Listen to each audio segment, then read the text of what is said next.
দিনহাটায় চমক দিল helping hands international icon award 2026। ঘটনা প্রসঙ্গে জানা গিয়েছে সোশ্যাল মিডিয়ার মাধ্যমে সংগঠনের কার্যকলাপ পৌঁছায় ইন্টারন্যাশনাল সংস্থার দপ্তরে। তারপর শুরু হয় সংগঠনের নিষ্ঠাবান তত্ত্বের সংগ্রহে।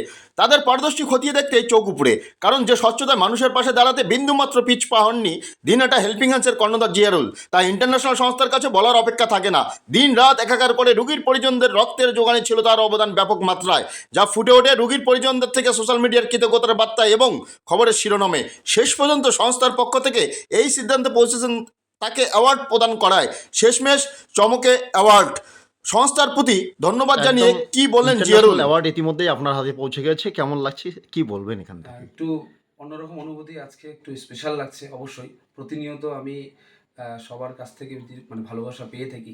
আজকে একটু স্পেশাল, ইন্টারন্যাশনাল আইকন অ্যাওয়ার্ড 2026 মনোনীত হয়েছি। তো এই যে অ্যাওয়ার্ড সংস্থা, আমরা মহকুমা স্তরে গুটি গুটি পায়ে আমরা টিম সহকারে কাজ করে যাচ্ছি, দীর্ঘদিনের লড়াই সংগ্রাম তার ফল। তো এই কাজ আন্তর্জাতিক স্তরে তাই সেই সংস্থার কাছে অবধি পৌঁছে যাবে, সেটা একটু অনেকটা আনন্দের বিষয়। তারা আমাদের কাজ দেখে মানে মুগ্ধ হয়ে আমাকে সেই অ্যাওয়ার্ডে মনোনীত করেছেন।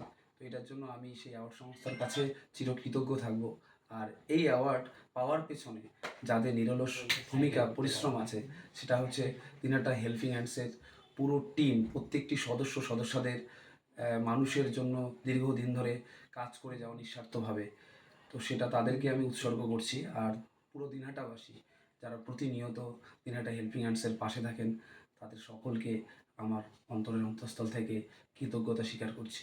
কি এই নাম? অ্যাওয়ার্ড আগামী দিনে আরও রক্তের জন্য, মুমূর্ষু রোগীর জন্য, থ্যালাসেমিয়া রোগীর জন্য আমরা যে প্রতিনিয়ত নিঃস্বার্থভাবে নিরলসভাবে কাজ করে যাচ্ছি, আগামী দিনে আমাদের এই কাজ আরও দ্বিগুণ গতিতে আমরা করব বলে বদ্ধপরিকর। কি নাম? জিয়ারুল রহমান।